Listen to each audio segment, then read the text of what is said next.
nós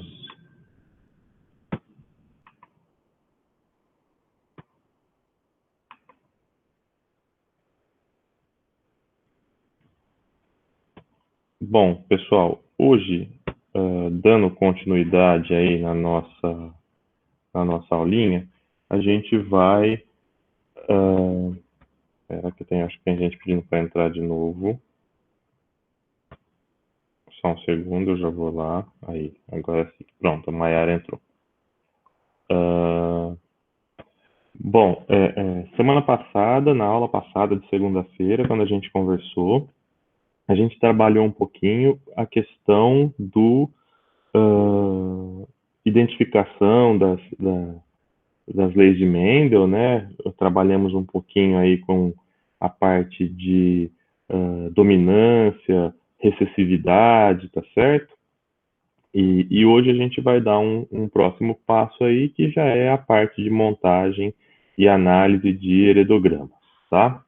Mas antes da gente começar, eu queria fazer um teste com vocês. Eu queria que vocês já. Eu sei que vocês estão todos na frente do computador, mas eu queria que vocês pegassem aí um papel, um lápis, uma caneta, porque eu vou pedir para vocês me ajudarem aqui, ó. Então, se a gente estivesse pensando em plantas e animais, né, coisas que são manipuláveis, como que a gente faz para definir o tipo de herança de uma determinada característica, né? Então, por exemplo, vamos supor que se a gente tiver duas plantas de uma mesma espécie e essas plantas apresentam dois tipos de flor. Uma flor é branca, a outra flor é vermelha. E aí a gente está sempre tendo em consideração que a vermelha é o tipo selvagem, é o tipo comum que tem por aí, né, na natureza, onde a gente encontra, normal de encontrar essa plantinha é a flor vermelha.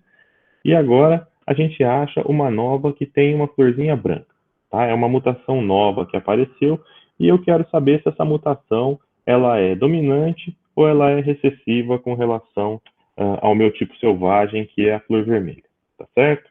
Então, a gente vai pegar e vai fazer o cruzamento. Então, a gente vai fazer as nossas linhagens puras lá de plantinhas, e aí a gente vai fazer os cruzamentos, igualzinho o Mendel fez.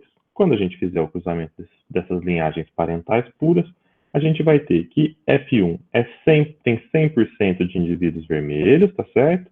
E quando a gente faz a autofecundação do F1, a gente vai ter 385 indivíduos com flores vermelhas e 120 indivíduos com flores brancas, tá bom? Qual é o tipo de herança com que nós estamos lidando aqui? Aparentemente, a gente tem uma herança dominante simples, tá certo?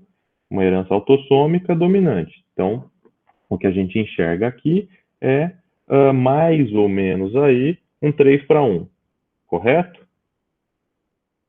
Todo mundo com lápis e papel na mão aí? Faz para mim o que quadrado dessa brincadeira aí. Vamos ver se vocês aprenderam a fazer.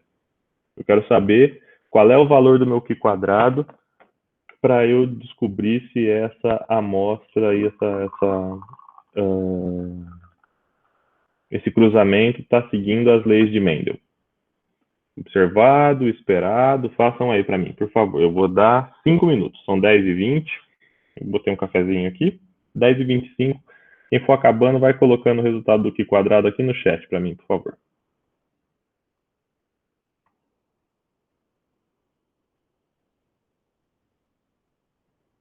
E não me xinguem.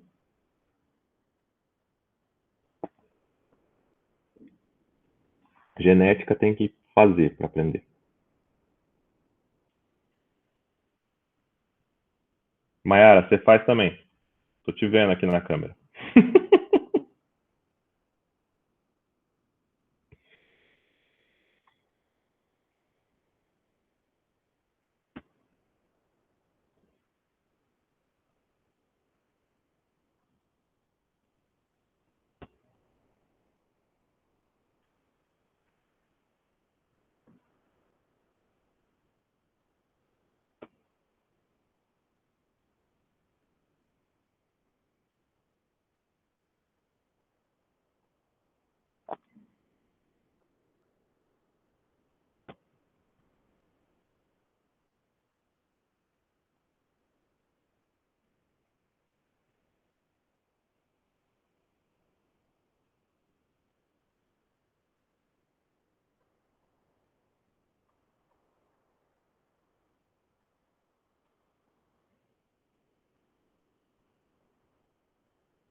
Credo, gente, já tem 2 minutos, ninguém acabou esse aqui quadrado ainda?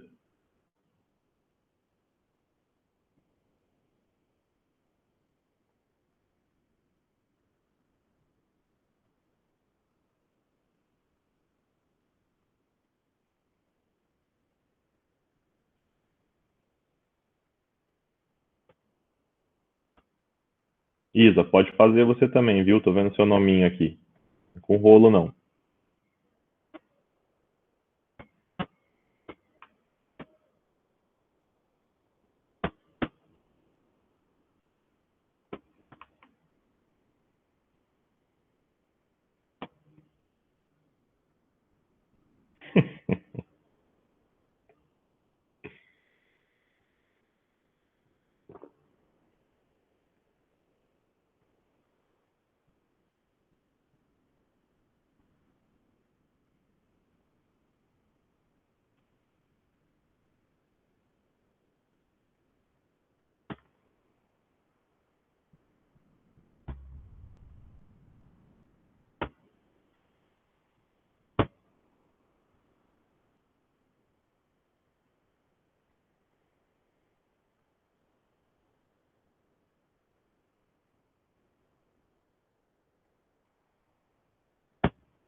Vai, gente, 10h25. Alguém tem que me dar um número.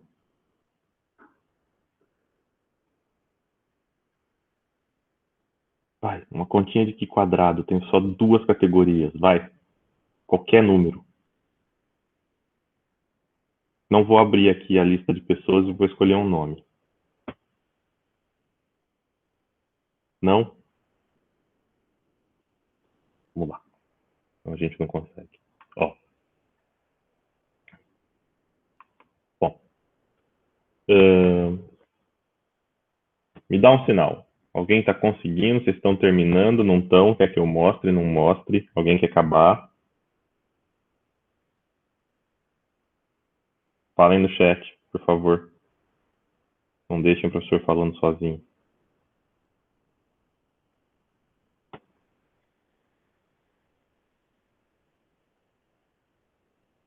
Vamos fazer a conta? Vamos lá. Ó, então, o que a gente tem aqui? 2 categorias, tá certo? E o que eu tenho até agora, nesses dados que eu tirei aqui, são as frequências observadas de indivíduos, tá certo? Então, depois do cruzamento, eu observei 385 indivíduos de flores vermelhas e 120 indivíduos de flores brancas. Então, eu estou supondo que esse tipo de herança, como ele é mais, se eu multiplicar 120 por 3 é 360, eu estou mais ou menos achando que isso dá uma distribuição de 3:1 para mim, tá certo? Agora, a gente tem que provar isso estatisticamente fazendo o Q quadrado. O Q quadrado, se a gente fizer aqui pelaquela tabelinha que eu mostrei na aula passada, eu acho que isso aqui é o jeito mais fácil que a gente tem de fazer, tá certo? Então, veja, ó, se eu fizer a minha continha aqui, eu vou ter que a minha frequência observada, então, de flores vermelhas são 385 e de flores brancas 120. Né? O total disso dá 505. Se eu fizer agora a proporção de 3:1 em 505, eu vou ter que o número esperado é que eu tivesse 378,75 de flores vermelhas e 126,25 de flores brancas, tá certo? Por quê? Eu vou pegar esse 505, né? Vou dividir ele por 4, e aí uma parte fica para branca, 3 partes ficam para vermelha. A diferença entre o observado e o esperado, ela é 6,25 e menos 6,25, se a gente elevar ao quadrado aí, 39,0625, e se a gente dividir pelo esperado, que é o Q quadrado, a gente vai ter que o Q quadrado parcial da flor vermelha é 0,1031 e o da flor branca 0,309. Se a gente somar os dois, no fim, um Q quadrado aí de 0,41, tá certo? Depois vocês refaçam aí, tentem brincar com esses números, tá? Se a gente for na tabelinha do nosso Q quadrado, a gente tem duas classes, vermelha e branca, tá certo? Os graus de liberdade é o número de classes menos 1, logo a gente tem um único grau de liberdade, a gente está trabalhando com 5%, então o meu Q quadrado crítico, 3,84, como o meu Q quadrado é menor do que o meu Q quadrado calculado é menor do que o crítico, nosso é 0,42, então eu aceito a nossa hipótese de um único gene com característica dominante para a flor vermelha, e aí a gente matou esse resultadinho, tá certo? É uma conta relativamente simples de ser feita, né? Não precisamos de nenhuma calculadora científica, nada. Qualquer calculadora aqui, se a gente fracionar o esperado aí, o cálculo fica mais fácil, tá certo? Então, temos aí a nossa o nosso cálculo do Q quadrado, tá certo? Agora, isso só é possível quando a gente vai trabalhar com organismos tipo plantas, tipo ratinho de laboratório, mosca drosófila, abelha, tá certo? Agora, se a gente fosse fazer esse tipo de estudo em seres humanos, a gente pode fazer cruzamento controlado em seres humanos, né? A gente tem como fazer uma contagem de proporções? Porque, assim, uma coisa é eu plantar uma ervilha e dali eu colher 200 sementes e plantar essas sementes e ver as 200 ervilheiras que nasceram, tá certo? Eu consigo fazer uma proporção estatística para a gente poder fazer as contas. E seres humanos? Dá para a gente fazer proporções do número de filhos, por exemplo, que um casal tem? Se a gente pegar um casal que tem 4 filhos, tá certo? Vai cair nesse 50% duas meninas e dois meninos, né? Ou seja, já começa a ficar difícil, porque os números são tão pequenininhos que as probabilidades elas começam a ficar mais variadas e as proporções elas desviam muito facilmente dessas probabilidades, tá certo? E ainda, tem um outro problema aqui para a gente fazer esse tipo de cálculo em seres humanos, que é o seguinte: quanto tempo entre uma geração? Quanto tempo entre, supondo que a gente pudesse fazer cruzamento controlado e que a gente pudesse fazer contagem de proporções, quanto tempo levaria até que essa prole que nascesse desse seu cruzamento controlado chegasse à idade adulta para o seu F1 para você poder cruzar o F1 e ter o F2, tá certo? Ou seja, esse tipo de experimento em seres humanos ou em qualquer organismo que tenha um tempo de geração muito grande, ele se torna inviável, tá? Então, o que a gente tem que fazer nesse caso é a gente vai trabalhar com heredogramas, né? Heredogramas são, então, aí essa representação, é um esquema, né, de uma árvore genealógica de uma família, né? Vocês já devem ter visto milhares por aí, o ensino médio nas aulinhas de genética era só isso que você via, né?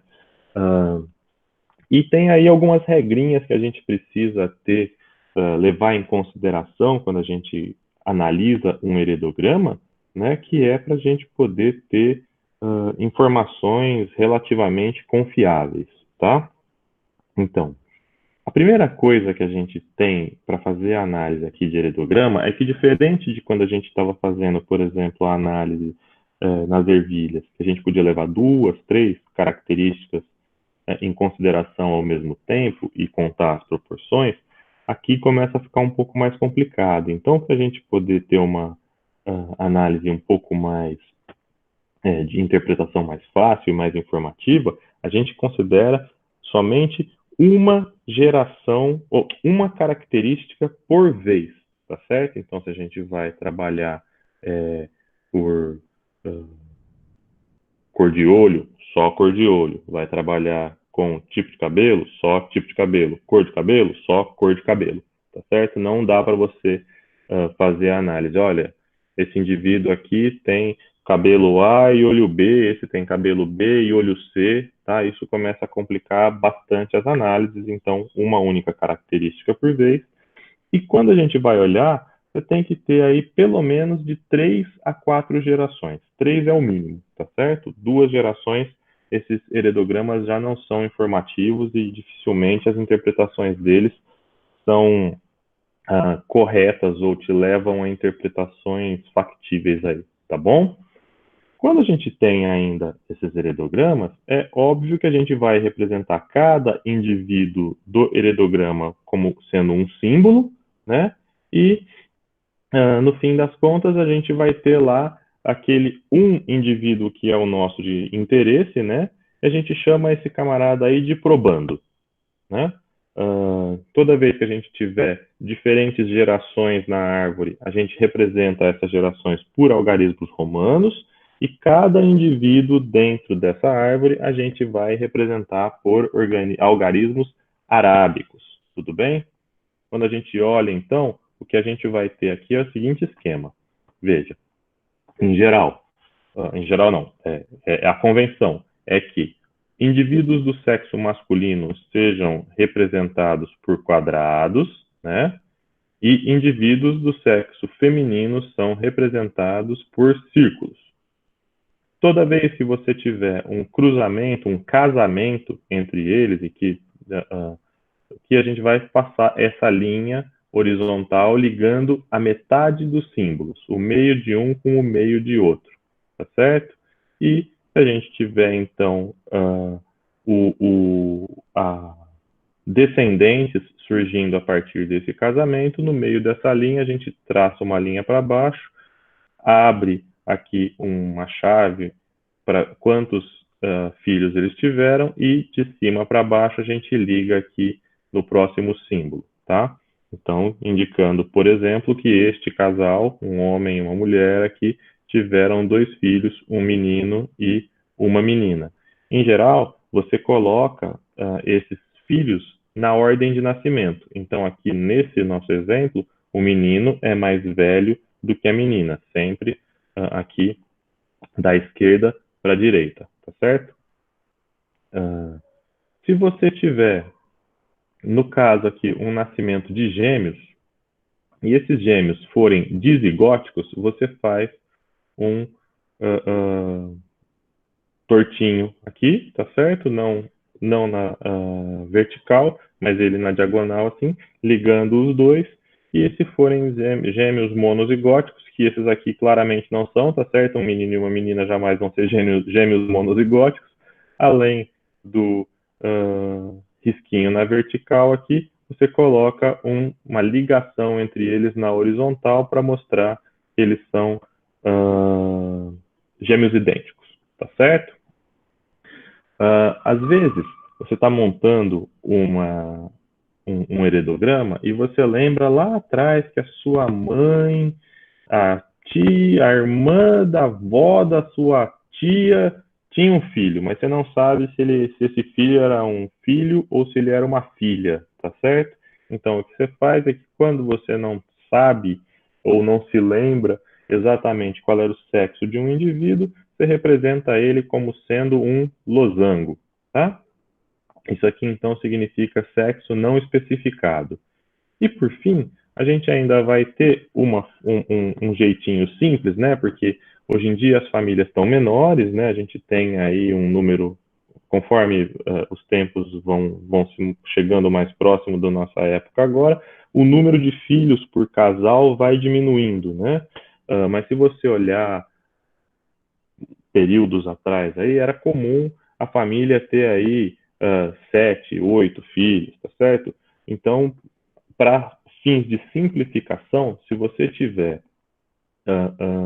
sei lá, um casal que teve 9 filhos e precisa, e não cabe no seu heredograma para ele ficar uma coisa afetar, uma coisa interpretável, você pode resumir da seguinte forma. Vamos supor que nesse casal teve 7 filhos, 4 meninos e 3 meninas.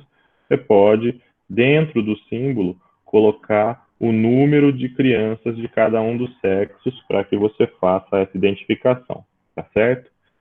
Isso aqui só vale quando essa parte do heredograma não tem cruzamentos interessantes para a sua análise final da característica, tá certo? É aquela parte do heredograma lá do cantinho que vai ficar ali e você não vai usar ela para nada, né?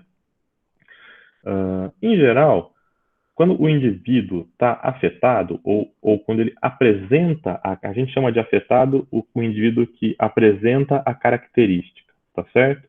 Então, quando esse indivíduo apresenta determinada característica que a gente está utilizando, a gente costuma pintar o símbolo dele, tá? Então, esses símbolos preenchidos aqui em preto ou em azul, seja lá a cor que você estiver trabalhando no seu heredograma, né, eles indicam indivíduos que possuem a característica que você está analisando, tá?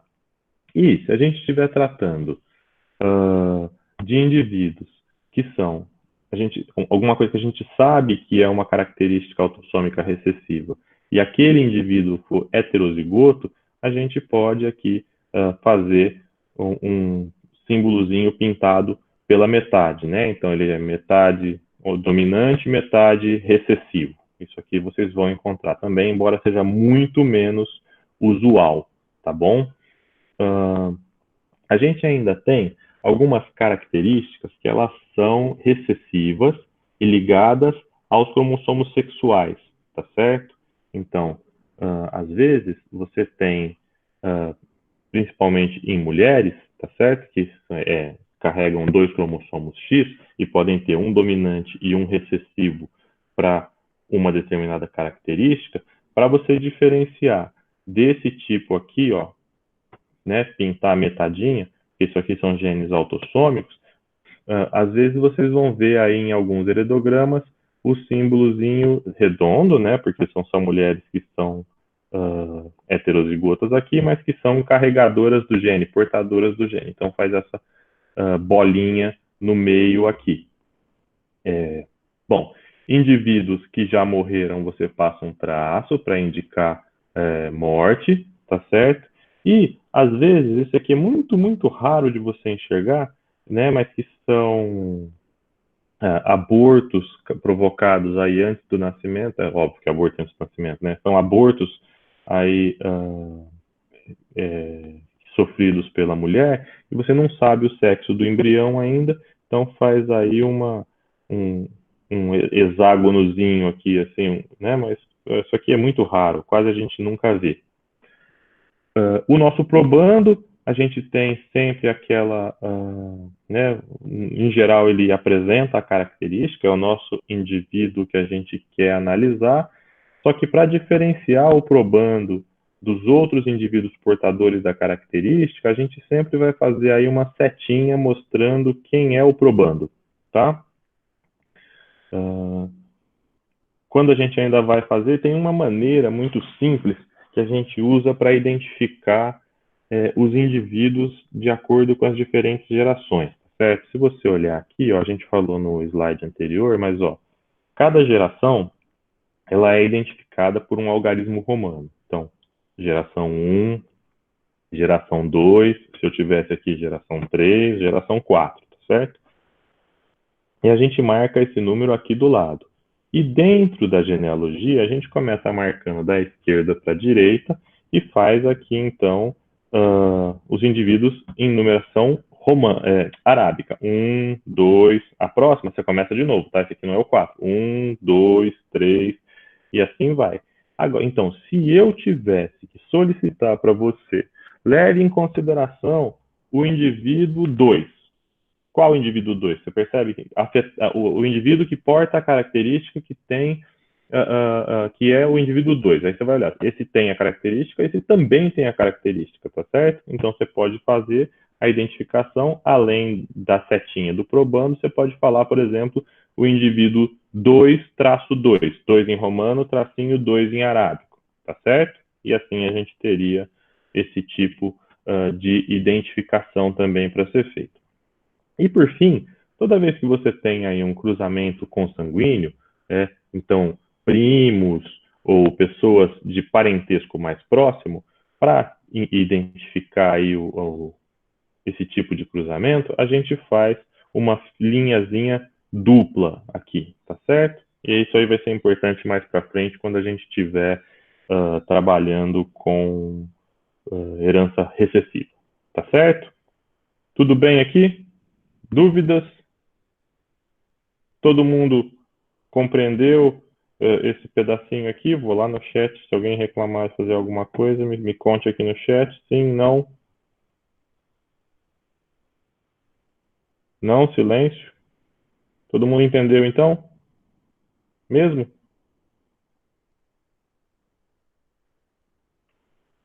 Já que todo mundo entendeu, eu vi um tchum. Sim, sim, sim, sim. Ah, que bom, todo mundo entendeu? Ótimo. Então meu próximo slide cai direitinho. Eu vou tomar café e vocês vão fazer a sua árvore até os seus avós, tá certo? Vocês, seus pais, seus avós, seus tios, seus irmãos. Vocês têm 5 minutos. Eu volto já.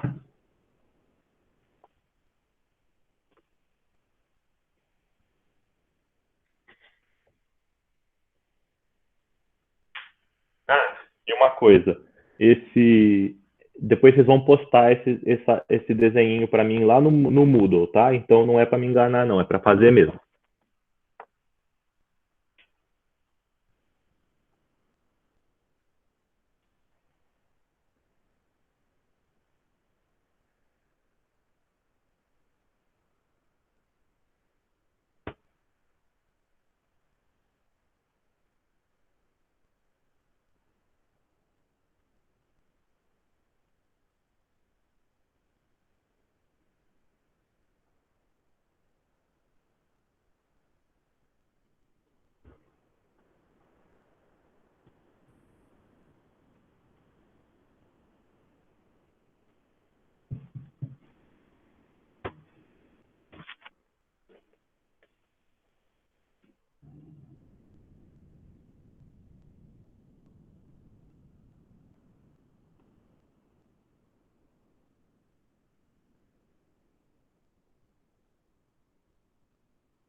Sabia.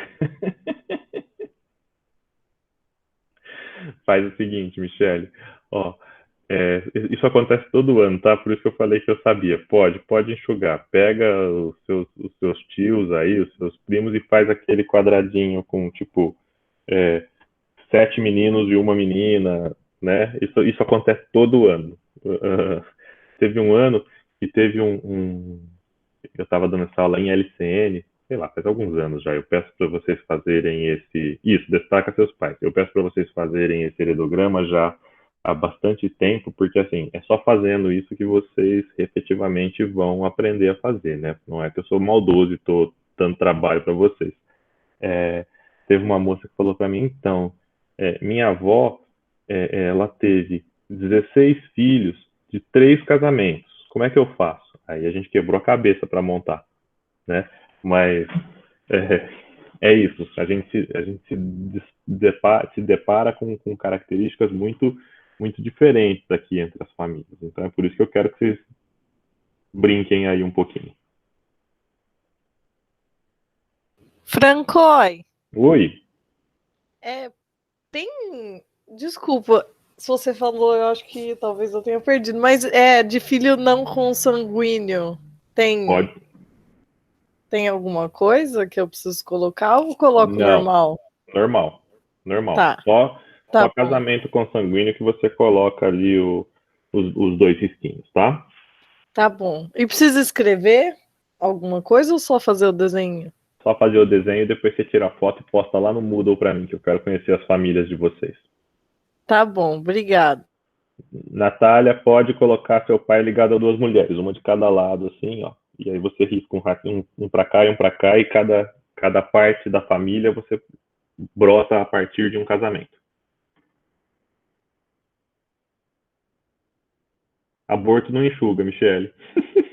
Você pode fazer o seguinte, para facilitar a sua vida, faz um abortinho, puxa uma setinha e coloca 4 do lado para mim.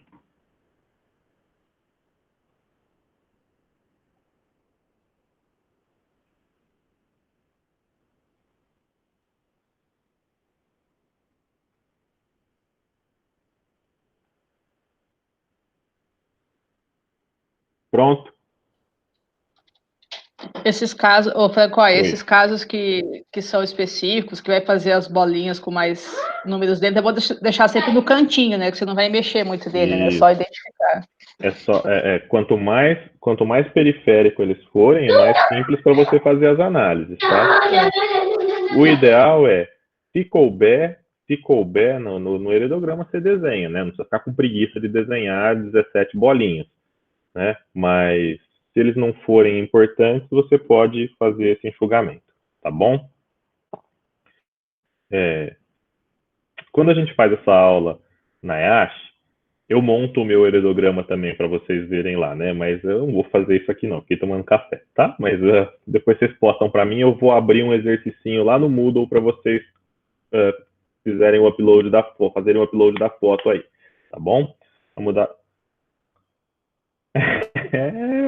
Nath, é o desafio aí.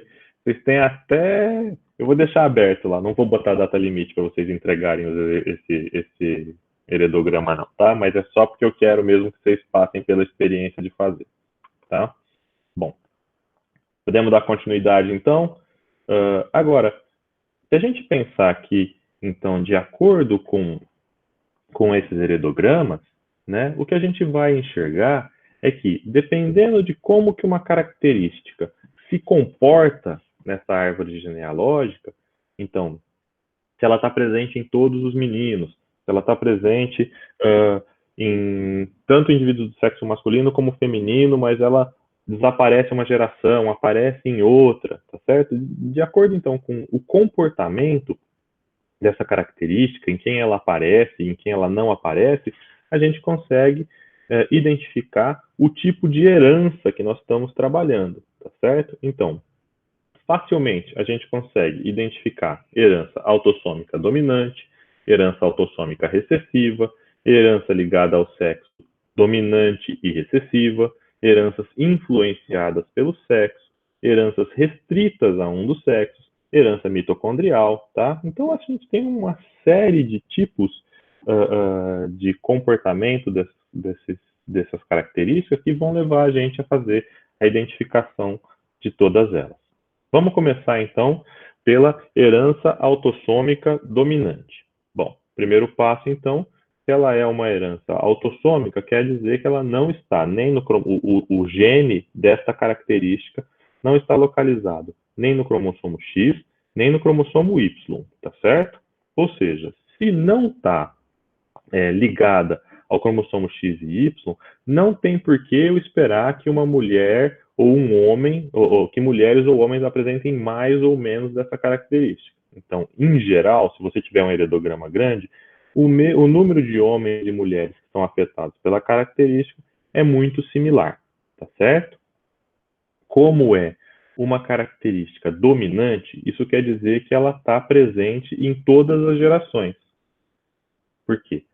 a partir do momento em que ela desaparece, se ela é dominante, quer dizer que esse indivíduo ele só tem aí genes recessivos. Então, se ele só tem recessivos, ele não vai nunca passar o dominante para frente, tá certo? Então, geração a geração, enquanto a gente vai tendo a característica, ela tem que aparecer. Não dá para pular uma geração, tá? E ainda, os afetados, os indivíduos que apresentem a característica, eles têm que ter pelo menos um dos pais que também apresenta a característica, tá certo? Essas são as principais comportamentos que a gente enxerga nesse heredograma, né? Então, aqui, vamos lá. Ó, nesse caso aqui, repare, nós estamos traçando, então, essa característica dominante aqui. Veja, então ele passa para esse filho, passa para esse de cá. Repara que aqui, ó, esse lado da família, esse primeiro filho, não tinha a característica. A mãe também não tinha. Então, a mãe era recessiva, o pai aqui heterozigoto. A mãe mandou o gene recessivo, o pai também mandou o gene recessivo. Esse indivíduo não tem, casou com uma mulher que também não tem. Obviamente, toda a prole dele segue sem apresentar a característica, tá certo? Agora, quando a gente tem esse pai mandando a característica para os filhos, tanto para esta filha quanto para este filho aqui, o que vai acontecer é que, após os casamentos, os respectivos casamentos aqui, o que a gente vai ter é que, veja, esse casal teve aí 6 filhos, e dos 6 filhos, uma moça e um rapaz tiveram aqui a herança dessa característica, enquanto os outros 4 não tiveram. Nesse outro casal aqui, veja, 2 tiveram e 1 não teve. Mas se a gente for dar uma olhada, então veja, ele está presente em todas as gerações que a gente está analisando. Um dos pais sempre tem a característica e a gente tem mais ou menos o mesmo número de homens e mulheres afetados aqui no nosso heredograma. 4 homens e 3 mulheres, tá certo? Você não tem uma clara preferência por nenhum dos sexos. E ainda, quando nenhum dos pais é afetado, a prole inteira não apresenta essa característica. Isso são, então, essas características que indicam para a gente que essa herança é de um distúrbio autossômico dominante, tá certo? Como exemplos de heranças autossômicas dominantes, a gente pode ter, por exemplo, aqui a nossa pseudo-acrondoplasia humana, que é o nanismo, tá certo? É um tipo de nanismo. Nós temos vários, ou pelo menos uns 3 ou 4 tipos de nanismo diferentes, né? Mas nesse caso aqui é caracterizado aí por um fenótipo em que a presença do alelo dominante impede que os ossos longos do corpo cresçam ao longo do desenvolvimento. Então, o que vai acontecer? Em geral, quando você olha pessoas com nanismo, os adultos, né? O crânio é de um tamanho normal, o tórax tem aí um tamanho aproximadamente próximo do normal, mas onde é que está as causas do nanismo? Vai trabalhar em ossos longos, então úmero, aqui no rádio, na ulna, no fêmur, tíbia, fíbula, tá certo? Esses ossos têm aí uma deficiência de crescimento e as pessoas ficam com a estatura mais baixa, tá? Esse é um dos exemplos muito claros. A gente tem aí também como exemplo a polidactilia, né? Que seria então a presença de dedos ou artelhos extras, tanto em mãos quanto em pés, tanto faz aí se a gente estiver falando, né? Esse aqui é o pé da Picarelli, até no coisa do pânico aqui, eu me lembrei de que eu achei, né? E veja, isso é uma característica relativamente comum na população, tá certo? E ainda assim a gente tem uma outra característica aqui, que esse gene, além dele ser dominante, ele tem o que a gente chama de penetrância incompleta. Ou seja, a gente vai falar disso um pouco mais para frente, quando a gente for falar de desvios das leis de Mendel, mas o que acontece é que esse gene aqui, por vezes, não adianta só você ter ele presente no seu organismo para ele se manifestar. Às vezes, em uma porcentagem dos casos, ele se manifesta, em outra porcentagem dos casos, ele não se manifesta, tá certo? Então, aqui, a polidactilia é mais um dos nossos exemplos aí, tá? A gente ainda tem mais um, como aqui no caso da doença de Huntington. A doença de Huntington é uma doença neurodegenerativa, ela é causada por um único par de genes, né? E o que acontece aqui é que esse gene, por mais que as características anteriores sejam dominantes, elas não são características letais para o indivíduo, tá certo? Genes dominantes que apresentam características letais, o que acontece é que a seleção natural já agiu há muito tempo e a gente não tem mais hoje em dia. O indivíduo tem, morreu, obrigado, tchau, tá? Aqui na doença de Huntington, o que acontece, apesar dela ser uma doença muito grave, né, esse gene se mantém na população até os dias de hoje, porque o que acontece é que é uma doença que se manifesta tardiamente, ou seja, muito a posteriori e provavelmente após a época de procriação, tá? Então, assim, vai se manifestar aí em maior intensidade entre os 30 e os 50 anos, ou seja, idade em que as pessoas, em geral, ou já começaram a ter filho, ou já tiveram filho, ou vão ter filho nessa faixa, tá certo? E é interessante, guardem esse exemplo aqui, porque segunda-feira a gente vai ter aula de aconselhamento genético, e aí depois vocês discutam lá com o Rogério.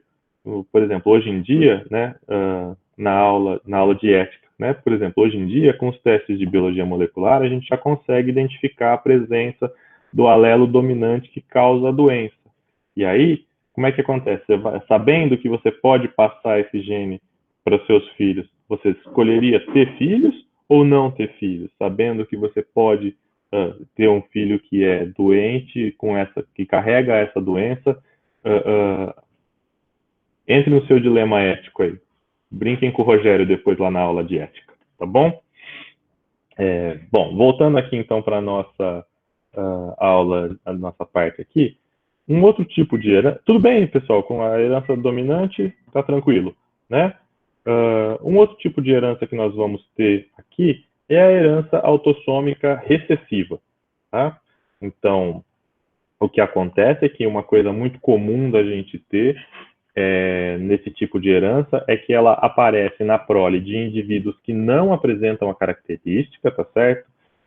Ou seja, os pais não são afetados, não apresentam, né, não são afetados.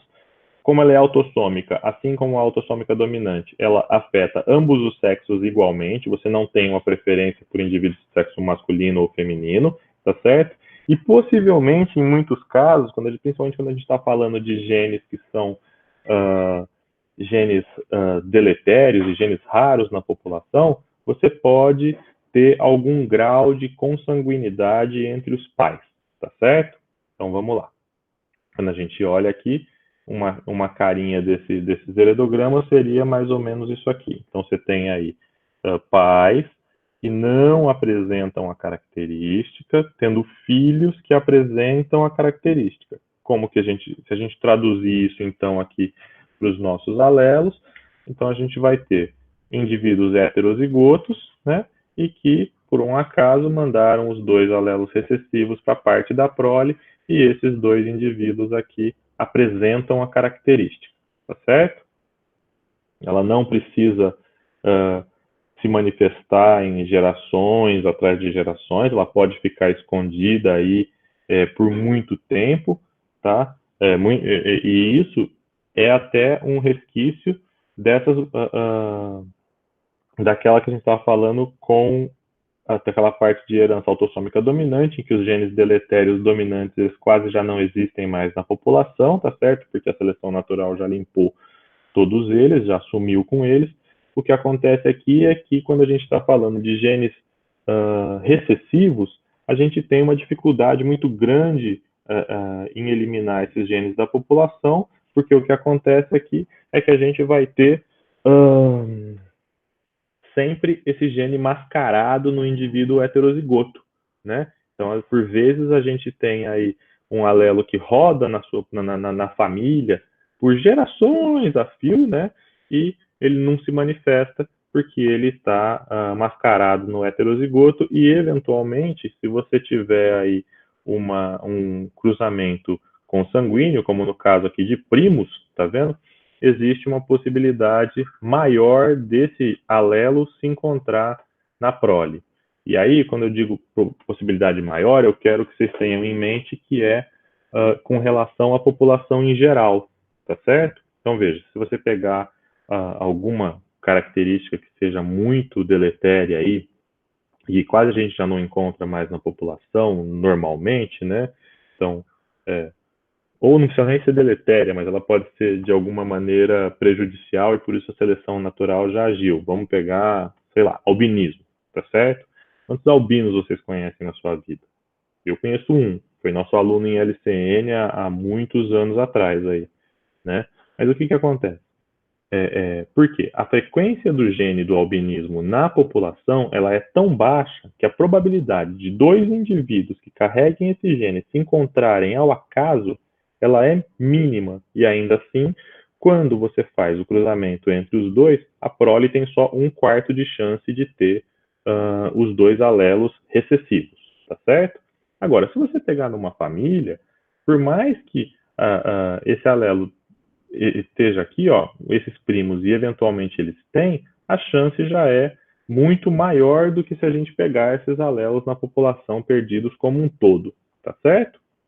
Então a gente tem aí, em geral, essas características que têm aí um padrão mais deletério, elas são reproduzidas a partir de cruzamentos consanguíneos. Como exemplos, a gente tem o próprio albinismo, tá certo? Veja, o albinismo, bioquimicamente, ele é só o bloqueio de uma enzima da via de síntese da melanina, tá certo? Então, o que acontece é o seguinte, veja, você, para produzir a melanina lá no fim das contas, você tem toda uma cascata gênica. Você tem a tirosina, que é quebrada em dopa, que é transformada em dopaquinona, que é transformada finalmente em melanina e que vai se acumular aí nas células da pele e cabelos e olhos e tudo mais, tá certo? O que acontece é que um dos tipos de albinismo, são vários tipos de albinismo, né? Um dos tipos de albinismo, ele causa, por exemplo, a produção da enzima tirosinase numa forma não funcional. Se a tirosinase não funciona, ela jamais vai fazer esse passo de transformar a tirosina em dopa. Se esse passo não caminha, o que acontece? Isso nunca é produzido, logo a cascata para, o indivíduo não produz melanina, e aí você vai ter características como essas das fotos aqui, tá certo? Um outro exemplo que a gente tem aí de herança autossômica recessiva é a fenilcetonúria, tá? Que é um erro que a gente chama de erros inatos do metabolismo. A gente vai ter uma aula sobre isso mais para frente. Mas o que ela faz aqui é que ela também é uma determinada por um gene recessivo que produz uma enzima deficiente, uma enzima do fígado que ela é deficiente e ela que é essa hidroxilase da fenilalanina, tá certo? Quando você tem essa enzima funcional, o que ela faz é que ela pega essa fenilalanina, que é um aminoácido presente aí nos nossos alimentos do dia a dia que a gente come, e ela quebra a fenilalanina em tirosina. Tá? E a tirosina vai ser depois metabolizada, por exemplo, lá na nossa via de síntese da melanina, né? O que acontece? Quando você não tem essa quebra da fenilalanina em tirosina, e ela começa a se acumular, o seu organismo converte a fenilalanina em ácido fenilpirúvico. E o acúmulo desse ácido fenilpirúvico tem uma série de problemas. Então, ele causa problemas de retardo mental, eczemas, convulsões, vômitos, tá certo? Isso é uma coisa tão grave, essa doença, né? Hoje em dia é menos, né? Mas o que a gente tinha aí é que esse é um dos testes que é feito inicialmente quando o bebê nasce, naquele teste do pezinho, tá? Então, desde bebê, você já descobre, desde o nascimento você já descobre se a criança tem ou não esse tipo de deficiência enzimática, né? E um jeito fácil de você, não é fácil, mas um jeito efetivo de você fazer a correção disso é simplesmente você fazer uma dieta pobre em fenilalanina nos bebês, para que eles cresçam aí comendo pouca fenilalanina e não tenham aí a conversão disso em ácido fenilpirúvico e causando todos os problemas que isso pode trazer, tá certo? Bom, outro tipo de característica que a gente teria aqui para fazer a análise seriam heranças recessivas ligadas ao cromossomo X, tá certo?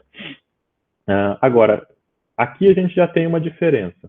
Enquanto até agora a gente estava falando de genes em cromossomos autossômicos, ou seja, que todo mundo tem duas cópias, heranças ligadas ao cromossomo X vão afetar de maneira diferencial homens e mulheres.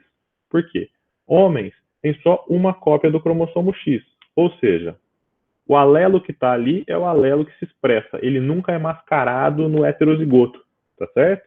Então, o que acontece é que uma das características que a gente vai observar é o seguinte: o homem que é afetado, ele transmite o gene para todas as suas filhas, tá certo? Todas as filhas desse cara vão carregar esse gene, porque é aquela história, tá certo? O homem ou manda o X ou manda o Y. Se manda o Y é filho, se manda o X é uma filha. E aí todas elas vão ser pelo menos portadoras dessa característica. E essa filha do pai afetado vai transmitir essa característica para mais ou menos aí metade dos seus filhos homens, né? Se ela for heterozigota, ela vai mandar metade das vezes o cromossomo X que tem o gene dominante, e metade das vezes vai mandar o cromossomo que tem o gene recessivo, tá certo? E uma outra característica aqui é que o homem jamais vai transmitir essa característica para outros filhos do sexo masculino.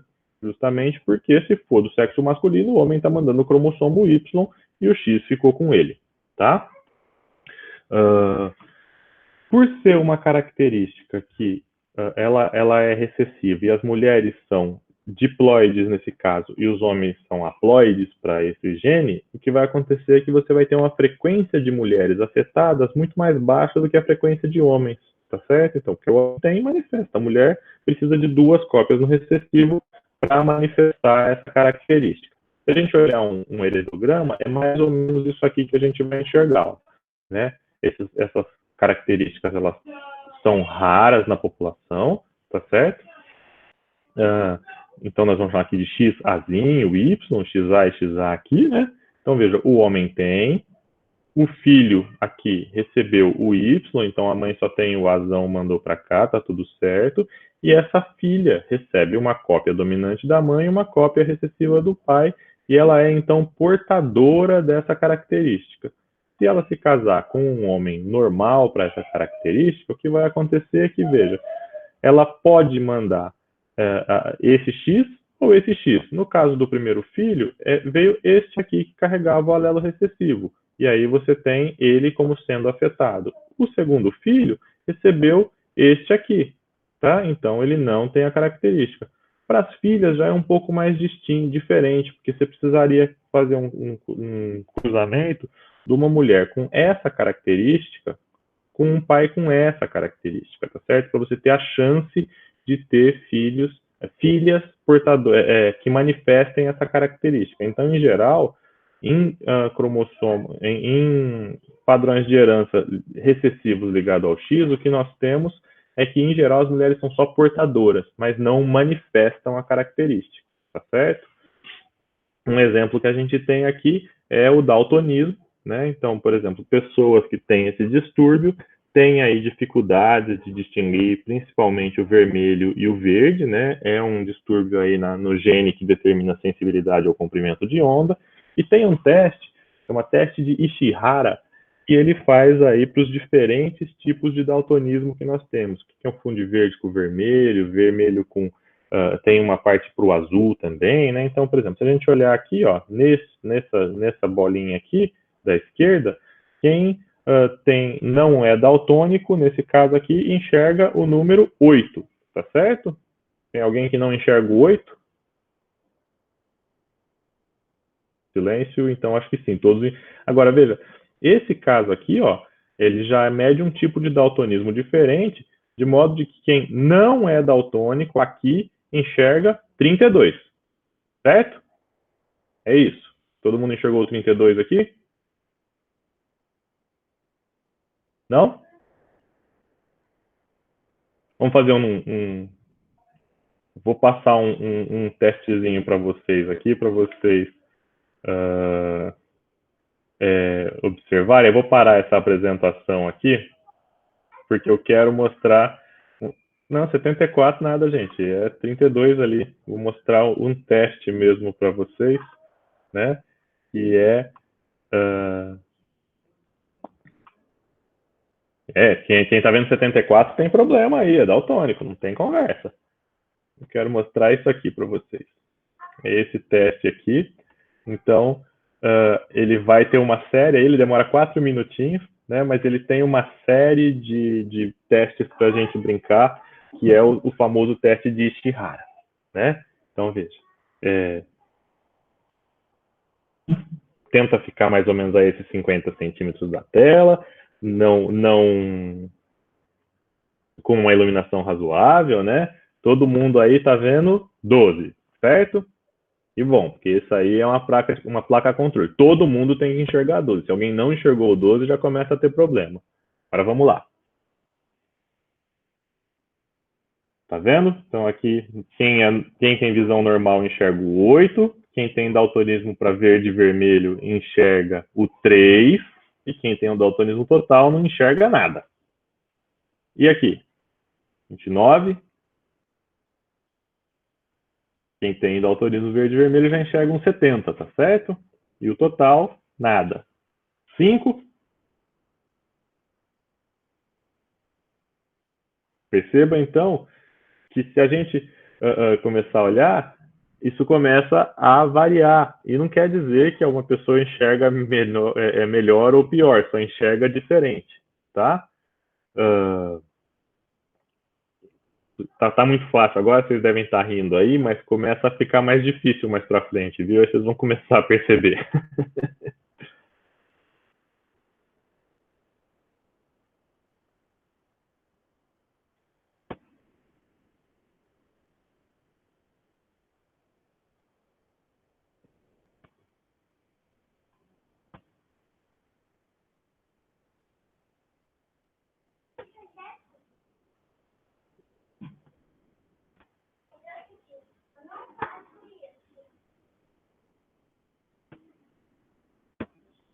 Começando a ficar mais complicado quando começa a entrar várias bolinhas de várias cores, né?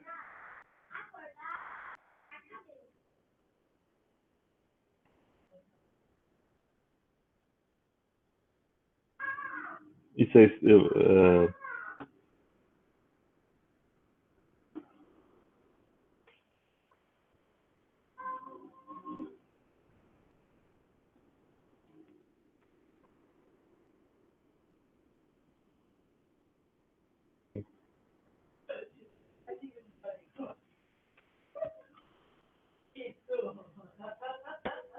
E agora, gente? Vocês estão vendo o quê?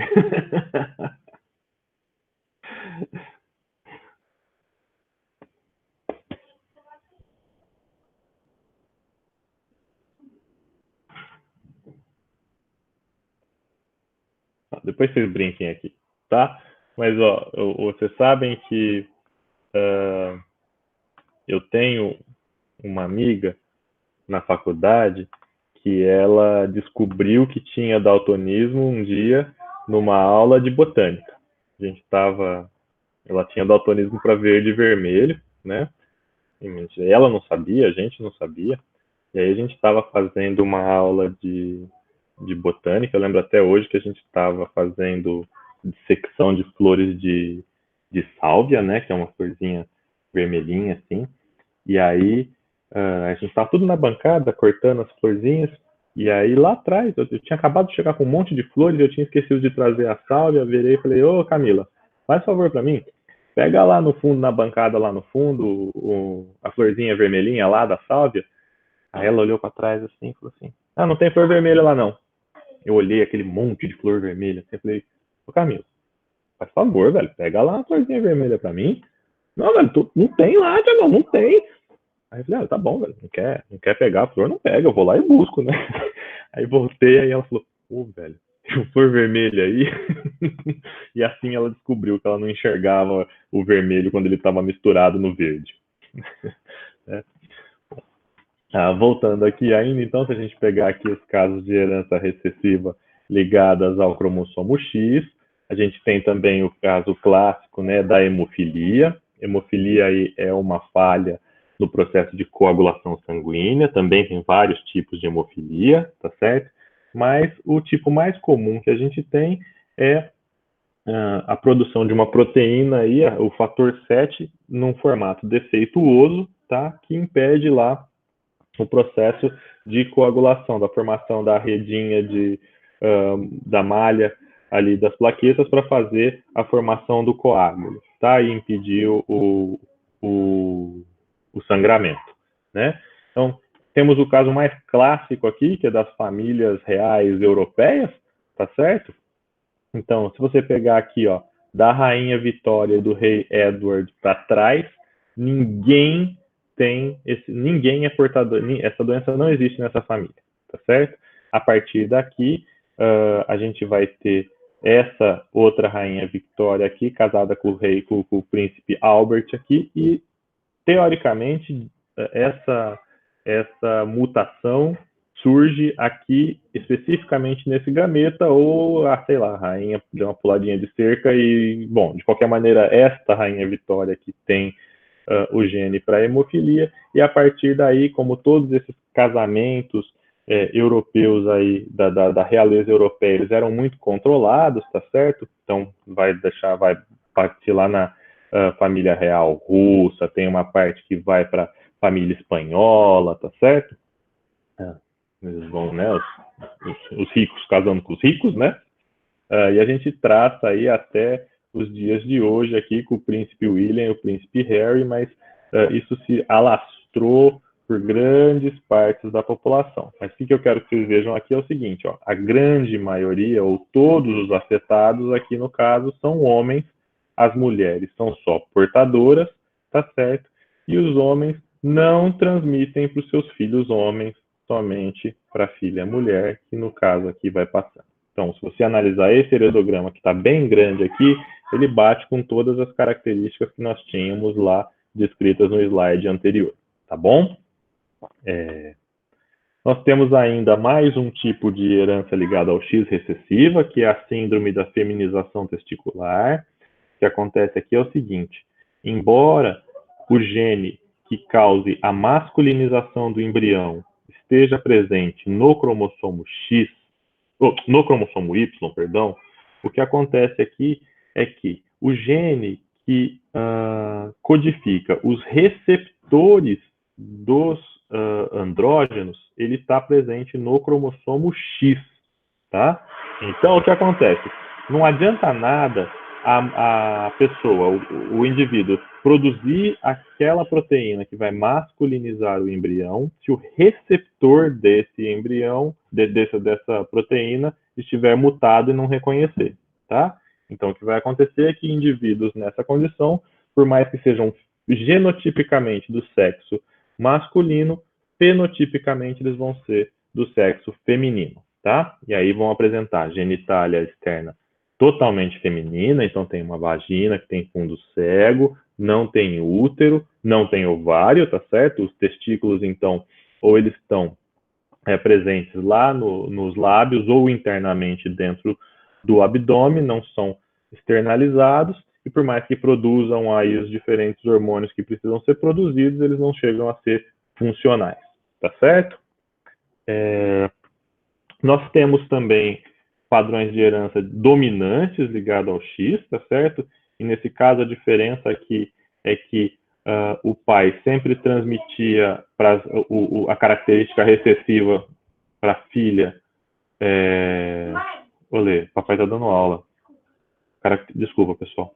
A característica recessiva para as filhas e elas eram só portadoras. Nesse caso aqui, todas as filhas vão ser afetadas pela condição, tá certo? Porque o pai já manda a característica dominante e aquele é o único, é um X que ela vai ter e a dominância já se manifesta, tá certo? E o pai não manda, obviamente, para nenhum dos seus filhos, porque o pai manda o cromossomo Y para os filhos. Quando você tem mulheres afetadas, que são casadas com homens que não são afetados, como a mãe vai mandar sempre um dos X, tanto para os filhos quanto para as filhas, você vai ter aí metade dos filhos e metade das filhas sendo afetados pela condição, tá certo? Mas essa é uma herança muito rara. Eles dizem alguns livros que essa hipofosfatemia aqui, que é um raquitismo resistente à vitamina D, é um desses tipos de doença, mas eles são muito raros, a gente não tem, tanto que eu não achei nem foto para a gente colocar aqui nesse slide para a gente ilustrar, tá bom? Mas basicamente o que vai acontecer é que o pai, um heredograma desse seria o pai mandando sempre para todas as filhas, se ele tivesse 20 filhas, as 20 filhas iam ter, tá certo? E nunca mandando para nenhum dos filhos. E a mãe aqui afetada mandando para metade dos filhos e metade das filhas e a outra metade recebendo aí o gene que não causa a característica. Tudo bem? Dando seguimento, a gente vai ter ainda heranças ligadas ao cromossomo Y, né? Essas heranças aí são mais simples de serem identificadas, né? Porque os pais transmitem para todos os homens da prole e nenhuma mulher é afetada. Óbvio, tá certo? Então, mulher não tem cromossomo Y, então nenhuma das mulheres tem essa característica, e o homem que tem passa para todos os filhos, porque o que vai acontecer é que é esse justamente o cromossomo Y que determina aí o fato do indivíduo ser do sexo masculino, tá? Não tem nenhuma prova de características assim muito fáceis de serem identificadas, né? Tem aí uma proposta de que essa hipertricose auricular possa ser uma das características, né? Então aí que é o acúmulo de pelos na orelha, né? Tem uns bem bonitinhos, até fazer uns penteadinhos aqui, né? Mas o principal exemplo que a gente vai ter é justamente o gene que causa a masculinização do embrião, que é o gene SRY, tá certo? Ele está presente no cromossomo Y e é a presença e a expressão desse gene que vão fazer com que o embrião se desenvolva como sendo um indivíduo do sexo masculino, tá? Então, se você tiver mutações no gene SRY, ou, por exemplo, o caso lá que a gente falou da feminização testicular, o embrião se desenvolve como sendo do sexo feminino, tá certo? E, por fim, a gente vai ter aí um último padrão para a gente finalizar, que é a herança influenciada pelo sexo. Como é que vai funcionar? Aqui é que indivíduos que sejam heterozigotos para essa característica, mas que sejam de sexos diferentes, vão apresentar fenótipos diferentes no mesmo genótipo. Ou seja, se o indivíduo é azão-azinho, mulher apresenta um padrão, homem apresenta outro padrão. Isso aí, em geral, ele é afetado por características que são influenciadas pelos hormônios sexuais. O exemplo mais claro que eu consigo dar para vocês aqui de herança influenciada pelo sexo é calvície, tá certo? Como é que vai funcionar? A calvície, ela é causada por esse gene aí, ó, que ele produz uma enzima 5-alfa-redutase do tipo 2. O que isso faz? Essa enzima, ela transforma testosterona em dihidrotestosterona. E essa substância se acumula lá no couro cabeludo, fecha os poros e não deixa o cabelo crescer e a gente acaba ficando careca. Tá certo? O que vai acontecer? Em indivíduos do sexo masculino que têm grandes quantidades de testosterona, o acúmulo de dihidrotestosterona no couro cabeludo, obviamente, é muito maior. Então, a calvície se manifesta nesses indivíduos. Mulheres que têm somente a testosterona produzida ali pela suprarrenal, o que vai acontecer é que esses níveis são tão mais baixos que, por mais que você tenha o acúmulo de hidrotestosterona, isso nunca é em níveis suficientes para causar a calvície, tá certo? E como exemplo, eu vou dar para vocês um caso famoso, né? Que é aqui a Tami Miranda. Veja, quando ela, antes de fazer a operação de transição de sexo, repara quanto cabelo que ela tinha, tá certo? E num primeiro momento, logo após a cirurgia e o tratamento hormonal, repara que ela ainda continua, agora ele continua um monte de cabelo, tá certo? Só que o que acontece? A parte da transição, parte desse processo de transição sexual aqui envolve tratamento hormonal. E aí, doses contínuas de testosterona que a pessoa precisa ficar tomando por um longo tempo, né? Então, repara agora o que acontece um tempinho mais para frente. Então, veja, o acúmulo da testosterona no organismo começa a causar aqui os problemas de calvície, tá certo? Então, é isso que é um tipo de herança influenciada pelo sexo. Se um dia parar com o tratamento, não volta mais, tá certo? Tem que fazer as técnicas aí de amenização de calvície, mas se nunca tivesse tomado, provavelmente continuaria com essa cabeleira enorme até para sempre. Tá certo? Dúvidas? Como estamos aí? Abrir o chat aqui.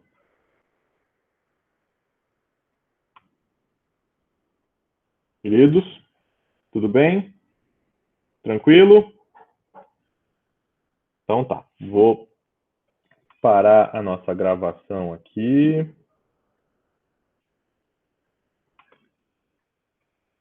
Aqui, ótimo.